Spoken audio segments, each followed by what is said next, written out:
Ito na nga ba ang tunay na itsura ni Jesus? Mga kaibigan, isang forensic medical artist na si Richard Nib ang nagdrawing ng imahe na to ni Jesus na binase niya sa forensic anthropology ng tatlong sinaunang bungo na natagpuan ng mga archaeologists mula sa Israel sa lugar at halos parehong panahon noong nabuhay si Jesus.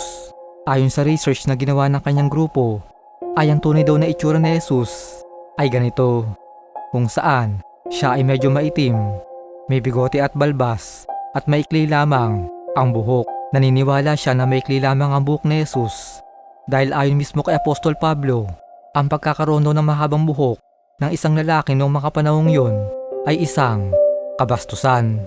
Kaya lang may ebidensya na pinaniniwalaan ng maraming tao na tunay na itsura ni Jesus. Ito ang Shroud of Turin.